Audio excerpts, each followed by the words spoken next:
If you think mastering sales is about making money, you're missing the point. Sales is survival. It's the difference between your business thriving or dying a slow, painful death. Harsh? Maybe. True?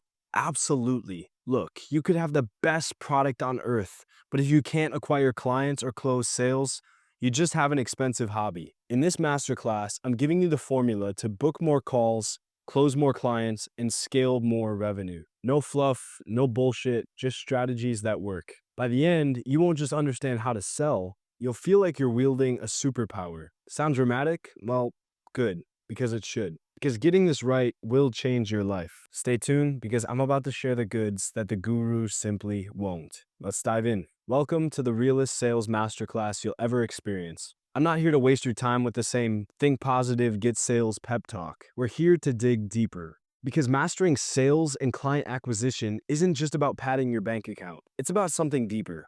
Freedom. The freedom to choose your clients, set your hours, grow your brand, and truly sleep at night knowing your business isn't on life support. If you don't get the sales right, the brilliant idea and all the hard work won't really matter. You'll be the talented entrepreneur, sure, but with empty pockets. And you'll just be wondering why nobody is ever buying. I've seen it too many times. I don't want it for you, and I know you sure as hell don't want it for yourself. Here's the truth. Sales is the lifeblood of all business. You could have a heart of gold and a product to match, but if you can't close a deal, you just have a nice idea. Mastering sales and delivery means making your destiny. I know, it's kind of a bold claim, but think about it. If you know you can go out there and consistently acquire clients, you are in control of your life. You're not praying for referrals or hoping the algorithm likes you. You have a system to bring people knocking on your door. That's power. It's confidence. That's what separates those of you who will make it from those who go back to the day job that they'll hate. And trust me,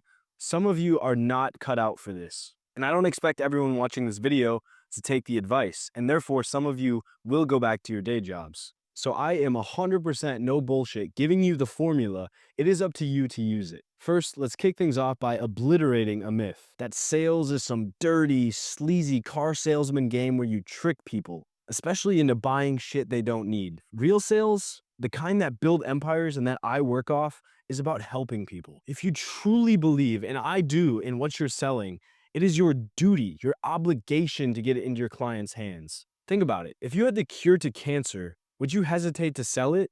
No, you'd be on the street asking anyone to please listen to you because you know that it can change lives. Approach your product or service in the same way. When you know the value you bring, selling stops feeling like selling and starts feeling like serving. And here's a bold thought. If you're afraid of being salesy, you're focused way too much on yourself and not enough on your client to make it work anyway. You need to shift that mindset pronto. This isn't about you pushing something. It's about solving someone's problem. Sales, again, is a service. The moment that clicks, you go from being a pesky salesman to being a trusted advisor. And it's all because of the energy you bring. And trust me, I guarantee you clients can feel the difference. Because you know you can too. Think about the waiter at the restaurant who wants to be there and truly care about your experience versus the one that just wants a good tip or is just trying to get through the hour. You ever have a conversation with the person that you know genuinely wanted you there versus somebody who just wanted your money? It's night and day, right? So be the former. Bring authenticity. If something isn't right for a prospect, also say that. It's not your obligation to lie. And have the guts to say, hey, this might not be what you need. Ironically, that honesty makes them trust you even more and want to work with you, even if the product is less fitting. Here's the actionable takeaway. I want you to reframe your mindset.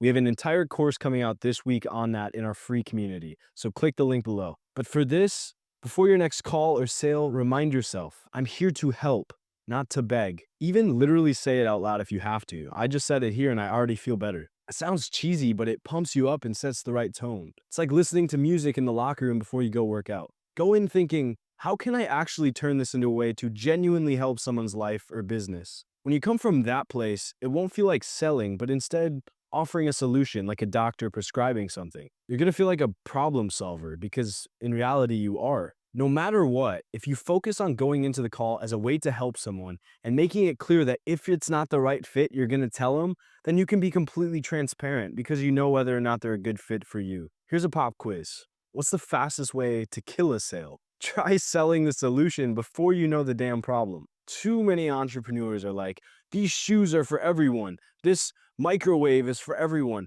This Jacket is for everyone. Slow down, Tiger. If you're for everyone, then at the same time, you're for no one. The best closers in the game do one thing extraordinarily well. They understand the customer inside out. And I'm talking Sherlock Holmes level understanding, maybe minus the creepy violin music. You need to know what keeps them up in the middle of the night at 2 a.m., what they daydream about when they should be working, and what their biggest fears are. Know them almost better than they know themselves.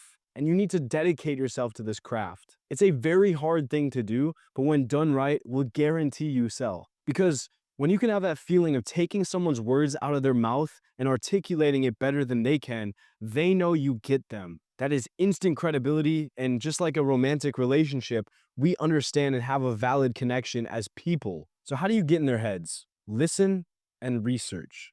Yeah, that might mean crawling through forums, comment sections, Instagram pages, Facebook pages, Reddit threads, wherever your ideal client is or is asking for help. It's kind of like stalking for business, but in a legal sense, where it's like screen peeking in Call of Duty, where you know their playbook before they do. So do this exercise. Go out and find an ideal forum where your clients are hanging out. For example, if you're a fitness coach, it could be a Facebook group where people are sharing workouts for beginners. Pay attention to what they say, but in particular, the words they use. Are they saying, I can't find time to do X, or I'm sick of Y? Those exact phrases are gold. Write them down, handwrite them on a piece of paper, feed them back in, and regurgitate them into your marketing. It's like feeling like you're destined to see that billboard on the highway, when in reality, they researched the most popular phrases in the area and tied that into their marketing schemes. It's not wizardry, it's empathy, caring, and research with a little bit of strategy. So again, take 20 minutes. You can pause the video and literally come back to it 20 minutes from now. I'm not going anywhere. And write down the top 5 pains and the top 5 desires of your ideal client. If you think you don't need to do this, then stop the video and list 5 of each out loud right now. If you hesitate slightly, then you need to go out and do it. Because again, you don't know your customer as well as you could easily say those about yourself. Actually do it. Because I can tell you most people watching aren't going to pause the video right now. And that's why they will suck at sales and you will be good. So again, I'll hang out. You can pause it here and come back if you want. Now that you know those pain points and desires, ask yourself this. What are their biggest headaches? What would make them jump with joy if they were offered it? Then ask yourself, do you have an offer that actually connects either of those? Or are you targeting something completely different?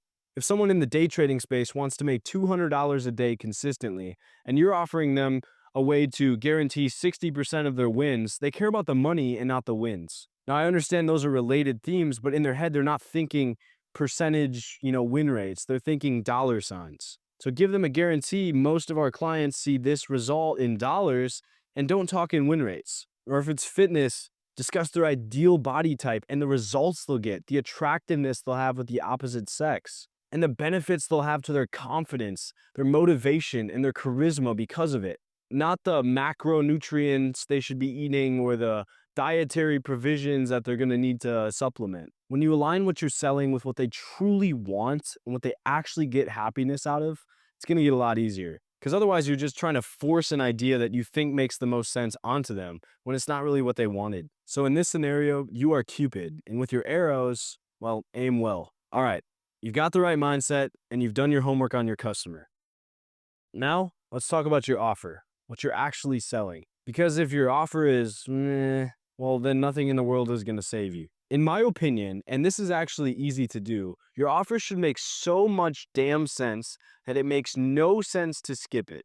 You will be a fool to turn your head away from this. I'm not saying you should promise the moon and not deliver. I mean, leave the snake oil up to the scammers. I'm saying set up the structure for what you're offering in a way that makes the value seem like a no-brainer. Solve a painful problem or a deep desire and make it critically clear what they get if they say yes. Here's a tip. Pause the video and let me look at you in a weird mid-sentence expression way. Can you set a 3-minute timer and at the end of it, explain what you do in one sentence that would make someone's eyebrows raise, but in a good way, right? I help parents get fit in 30 days without exercise equipment. Without exercise equipment? Well, as you can tell, that's kind of a surprise. If you have to ramble about the features for 5 minutes and blah, blah, blah, your offer isn't enough. People don't buy features, they buy the outcome. So please stop selling features. I'm tired of the million list checkbox thing that compares all these different plans and processes when they want the outcome. You could put all the features in point 0.5 pixel text where nobody could read it and it wouldn't affect anything. They buy the result, the transformation, the relief your product offers. So lead with that. Plant the vivid picture of life after using your service. Think about this video. I talked about how resolving these pain points would lead to better life as a salesman and with better revenue. You heard that and you decided to stay. I sold the image that you will wake up to a calendar full of qualified leads while your competitors are twiddling their thumbs. To make your offer truly irresistible and to go one level above the competition that you know will put you in a winning spot, give a little bit of value at your own cost and let them see that. Maybe it's that single extra one-on-one strategy call. Maybe it's that extra resource or that training that strengthens the deal that your competitors don't have. And price, you need to start pricing based on value and not time. If you can deliver something than the best competitor on the market, charge more than them. It doesn't matter if your rate is $200 an hour. If you can charge $500 an hour, please do that because you need half as many clients. But within that $500 hour, if you can deliver $1,000 of value, it's still a deal. If you deliver $10,000 of value, a $3,000 price tag is also a steal. But please, don't make the mistake of not charging what you're worth. Because otherwise, why are you doing all this? To be a good guy, it's not going to really get you anywhere. And you're not going to have the penthouse. That price also assures clients that you are the real deal. Otherwise, why are you so cheap? So the next action step and reason to pause the video making me look weird is write down your value proposition. Literally fill in the blanks of this sentence. I help who blank achieve blank what result without what big objection. For example, I help single mothers with kids get the ripped body they want without having to dedicate 15 to 20 hours to the gym each week. Again, it's an eyebrow raise, but it also tells them exactly what I do, who I specialize in helping, and what I can do for them. This framework forces you to clarify the benefit and the uniqueness of your offer. And again, hone in your customer. Don't sell to everyone, because when you know that person better than everyone else, or even themselves, that's when the sales happen. And it's not like you're Jesus and you do know everyone, so you have to pick one lane. So now that we have our unique value proposition, how do we put that in front of people? Because we can't sell without people seeing that. Well, newsflash, you could have a cure for boredom, but nobody would listen to you if they never heard about it. In business, it's not a field of dreams. If you build it, they will not just come. You have to get in front of your prospects and grab their attention. Ethically, of course. This means prospecting and outreach, knowing your client and knowing how to get in front of them. Scary? Maybe.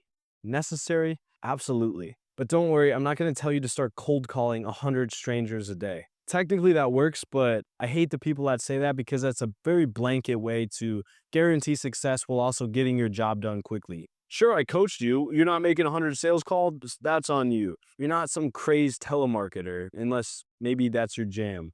Especially nowadays, there are much smarter ways to do this. First, go where your potential clients hang out. If you already did your research, you know where those forum spaces are. If you're business to business, it might be LinkedIn or networking events. If you're targeting millennials who need fitness coaching, maybe it's Instagram or TikTok. If you're selling to grandmas who knit, well, actually, I don't know, maybe Facebook. The point is, fish where the fish are. Then when you approach them, don't be weird. You are a human talking to a human, not a bot spamming, hey, we have a great offer. Be real. Reference something about them. Talk about the NFL. Talk about what their kids do. Talk about what they're involved in outside of work. It shows you actually care about who they are, and you're willing to take your personal time when you should be closing more deals to give a shit about them. Be real.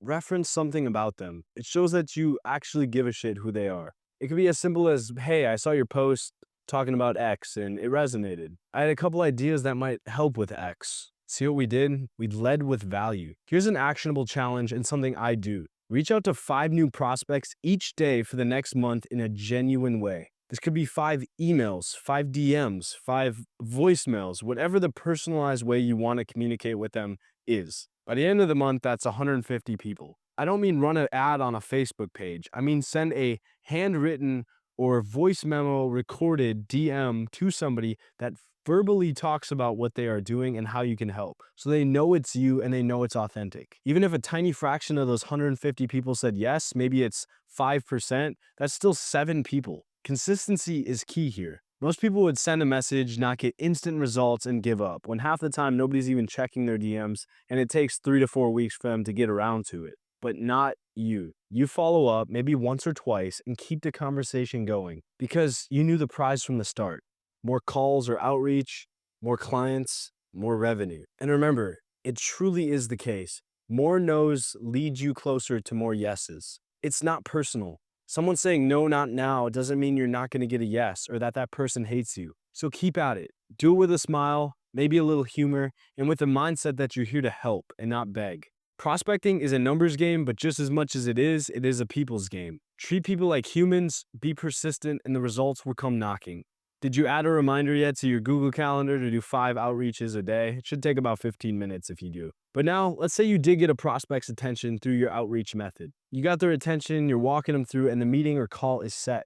Nice work. Now, please, for the love of revenue, do not blow it with a premature sales pitch. Where the salesperson yaps on and on about the features and the price before they even know what you care about. We're not here to do that. And if you do, you didn't learn from me. Do not associate with me. The secret to being a killer in the conversation, shut up and listen. Go in like a detective and not a used car salesman. Seriously, because the little twitches, the hesitation in their voice, the vocabulary they use are all clues at the bigger picture that you are figuring out as a detective. Your job is to ask questions and read in multiple different ways how they respond, not just the words they're saying. It's amazing how much people will tell you when you show genuine interest. If you can match their energy level, which isn't a hard skill to figure out, just match wherever they're on the table with, then they will show you the keys. Here's how I'd handle the conversation. Start by addressing why we're here and setting the agenda. Hey, Tom, let's start with where you're at and what you need, and then I can share how we could possibly help,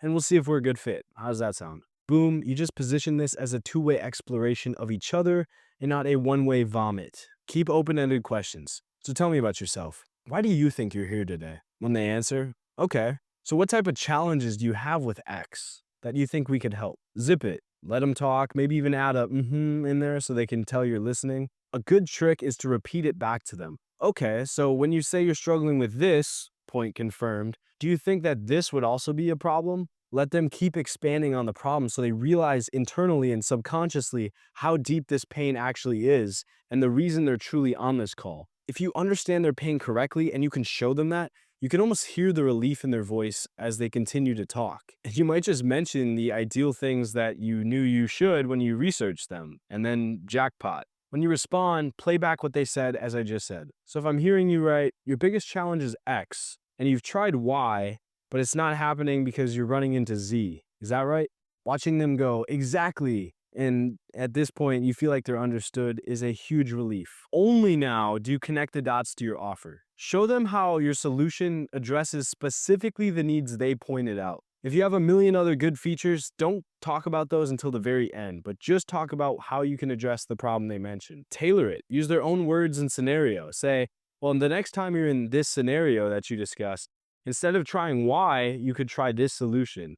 And maybe it'll work. Again, make it that custom scenario that they can see it in their own life and not thinking that it doesn't apply to them. And again, keep it conversational. Just think, hypothetically, what if this happened?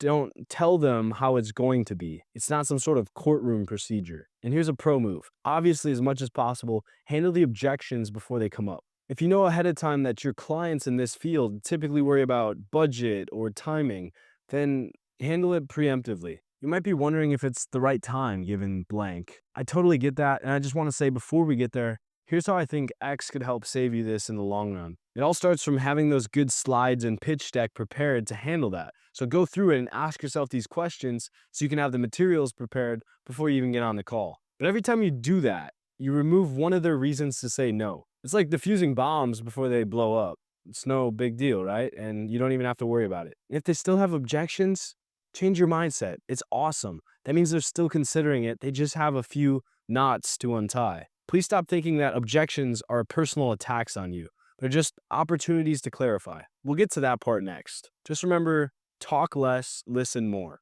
It's ironic, but like dating, the less you push, the more they want to come to you. You're guiding them to the sale, but not shoving them. But as we mentioned, let's get into the objection handling. Objections are not deal breakers. In my mind, they're essential key pieces on the roadmap to closing a deal. So in some ways, I almost get excited when I hear them because I know that they are progressing toward that end goal. When a prospect raises a concern, it's a lot of money. I need to think about it. I need to talk to X. It's often a reason that they're on the path and they're considering it. Not only that, but they're telling you exactly what's holding them back. It's like being at a football game and seeing exactly what the offense's play is before they come out. That's a gift. Most amateurs will start, hear their first objection, get the red face and the nerves, and say, okay, thank you for your time, but not you. And you don't need to wait multiple calls to do this. You're going to hear that objection, you're going to stay calm, and you're going to proceed with a calm voice and say this: I totally understand. Again, keep it conversational. Investing your money in your business can be a huge move. Or another one: I hear you. Making sure this is going to work for you is super important. This isn't a scripted line, it is a genuine acknowledgement. People want to feel heard. Remember the listening part? Step 2: isolate the objection. Gently probe to make sure that objection is the only thing or the main thing. Aside from this, is there anything else holding you back? Or is it just this? If they say no, it's really just this, then great. You now know exactly what to focus on. If they spill another thing, well then great as well, because now you have two things to tackle, but you know exactly still what they are. It's better to know than to not. Step 3 is work your way through the objections. This is where having some ready-to-go responses helps and where practice can make perfect. We do this all the time in our free community, so again, click the link below and join at the end of this video so we can help you get better. If it's price, go back to highlighting the value and how they're going to get their ideal outcome when they work with you. Another way to do it could be showing the cost of not solving the problem. I get that it's a significant investment. Do you know what it's costing you not to solve this problem? In missed clients, missed performance, missed results, missed time, not getting the lifestyle you want. Even if it just brings you 5 new clients, if it just gets you 1 workout additionally a week, it'll make you lose an additional 5 pounds. It'll bring you an extra 5K in revenue. Whatever the result is tailored to that industry. If they need to think about it or talk to someone else, then offer help, of course. But what do you think your partner is going to say?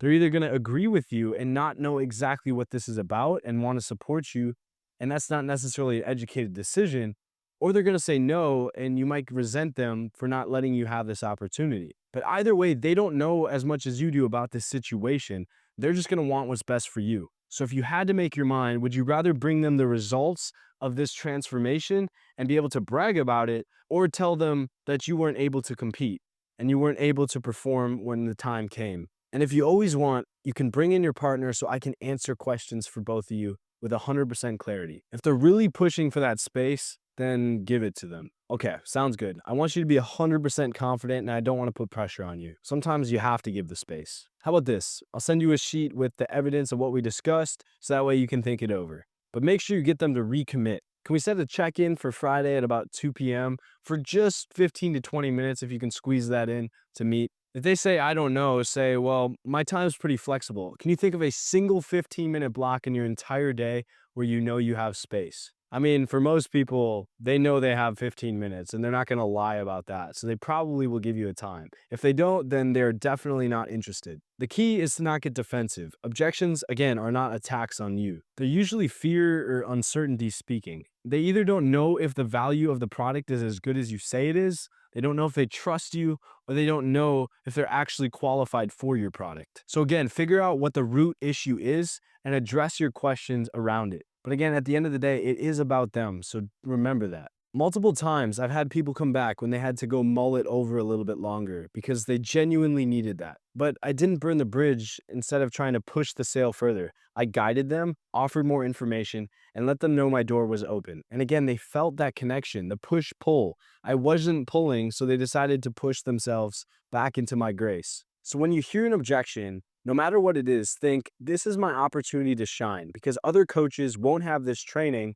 and won't have the knowledge or experience or confidence to be able to react the same way I will. And again, if we're talking about coaching, an agency service, a brand deal, they need to know that you are the genuine answer. You are the guy, you are the woman, you are that person that they want. And this is your sign to display that confidence that they have in you. Now, the grand finale, the close. You've handled mindset, outreach, conversation, objections. It's now showtime. Here's a mistake many folks make. They do everything right and then they never ask for the sale. It's like an awkward first date that weirdly ends because neither party wants to say, so what are we doing after this? Don't leave the prospect hanging. Go in for that kiss, just not literally. They're actually expecting you to guide them to the next step. So a lot of times, this is why sales is typically a men's game, just like dating, because men are typically known to take the lead. If you are a woman badass out there, take initiative, be that confident bad person you are, and be the answer to everything. It's not pushy to ask for a decision. It's professional. In fact, not asking is kind of doing them a disservice because you just wasted their time then. Closing can just be a simple, confident nudge and nothing else. You don't have to say, "So are you ready to buy now?" and add in the little jazz hands. Instead, I like to just assume the positive outcome. For example, "So I'm really excited to get working with you on this. What are the odds we can send over some forms for you to complete, and then we could schedule our next session for, say, Tuesday?" Just lay out the next step as if they were already on board. Then pause, let them answer. They'll probably bring up the price. Sometimes I've sat in silence for 30 seconds, but know that the silence is coming and brace yourself to hold it, just like a Viking on the ship in the middle of a storm. Oftentimes, after a brief pause, they'll want to break the silence and they'll just say, "Yeah, let's do it." If they hesitate or bring up another concern, no worries. Again, just another piece on that journey. It's an objection, but you're ready to handle it. Sometimes they just need a little push. Additionally, I know making a change can feel big and scary, but remember, we talked about X goal. This is the path to get there. I guarantee you that. I'm in if you are, encouraging and confident. And here is the secret weapon: follow up. If they don't say yes on the call, your work's not over. Life gets busy, people stall, it's normal. But real winners follow up, and that's what makes them win. Send a recap email after the call about the key points you were excited about if they need more time. A lot of the times they'll be at home chilling and they forgot about the call. They'll see the email pop up with the recap and they're like, "Oh yeah, shit, I need to go pay for that. I need to complete that. This is what I want to do." And that time, again, away from you grew the attraction to your service, just like a date. If you promised additional info or a proposal, send it exactly when you said you would. Do not make a mistake. Being prompt is another trust signal. Then, if you still don't hear it, follow up one more time. My rule of thumb, I'll follow up about 2 to 3 times and then probably call it quits. And again, I do it with the same tone of service and not desperation. "Hey, I was thinking about X problem and I found a resource. This might be helpful if you want to look at it. By the way, how's progress on your end? Did you get any better results with X?" This reminds them that their problem is still real, that you still remember about it because you care and you're willing to help. You'd be so amazed at how many deals I closed on the second or third try because of how many people give up after the first try. Bottom line, close with clarity. Either get a yes, get a no, or get a specific next step and time. There's no such thing as a maybe floating in the wind in this type of game. And if it's a no, hey, you know, you can't waste your time on them and you can move on. And sometimes the no's are just, "It's not right for me," like we said, but my friend here actually might be a better fit. So keep the professionalism, the respect for their time, and the good relationship. But more often than not, your resilience, persistence, and professionalism will turn maybes into yeses more times than not. You've guided them all the way. Don't drop them at the finish line. Carry them over it with a little bit of extra effort and celebrate the win together. You guys did it. This is a good experience for both of you. You just gained the new client and they gained the solution they needed. That's a win-win worth closing on. Sometimes maybe even popping a champagne bottle. If you have a marketing agency or a big style business to business service, I've seen that happen. We covered a lot and I threw it straight at you because that's how real progress works. Now you have the playbook, a powerful mindset, an irresistible offer, and a customer outreach solution. You have the keys to conduct a killer conversation, handle objections like a boss, and close the deal almost every time. Knowledge is great, but it's empirical knowledge of action and processes, the experience in the real world that gets us the results. All of this only becomes an actual masterclass if you go out and implement. If you didn't pause the video and you decided to be lazy, pick one thing you remember I said and go out and implement it today. Put it into practice in the next 24 hours and schedule it into your calendar or write it down on your to-do list. Yeah, I know, that's soon. Momentum, though, loves speed. Even if it's just sending one message or rewriting your offer in that one sentence format, just get it done. You'll thank yourself later when the wins start rolling in and snowballing off of it. Now, before you charge out into the field, I have one last golden nugget for you. Remember how I said mastering sales is about freedom and control? You don't have to do it alone. In fact, the journey is a lot faster and more fun when you're surrounded by people who are on the same path, sharing what's working, holding each other accountable, and lifting each other up. People you get to brag about your wins to and make deep, lasting connections with. People you can create and collaborate on content with, promote each other's offers, and be in the same game and share the same wins. That's exactly why I started Ascend Networking Community and why I want you to join, especially for the release of our new Mindset Masterclass series coming this next week. My wallet still hurts from how much money I had to pay my editor to put it together, but it is an insane amount of free value that you get just by being a member. And you get the entire network and chats to implement and structure the advice so you have all the tools you need. And I want you to join us. Yes, you. You're a little weird, but I'm starting to like you. And again, yeah, you heard it, completely free. Consider it your invite to a crew of ambitious entrepreneurs and brand owners ready to take it to the next level. I want you armed to the teeth, and so consider this my little special gift to you. So do yourself a favor, click the link, open a new tab, or just leave this video and we'll say goodbye here and join the networking community. You just sign up with your email to WAP's service and then hit the join for free button and you're in. You can start chatting. You don't have to be a 40-year educated veteran coach. You can be a guy that likes fitness, that wants to get something started, meeting pros, and being able to start your own fitness coaching service in less than probably a week or two. But again, the same thing for any other industry or agency service. If you liked what we said, this is the way to keep the momentum going. Otherwise, it's going to die off and it's going to be so hard to do it by yourself. Join us in Ascend, claim the free resources, and let's continue the journey together. Your future clients are out there somewhere waiting for you. Go get them. See you on the inside. And as always, I'm rooting for you.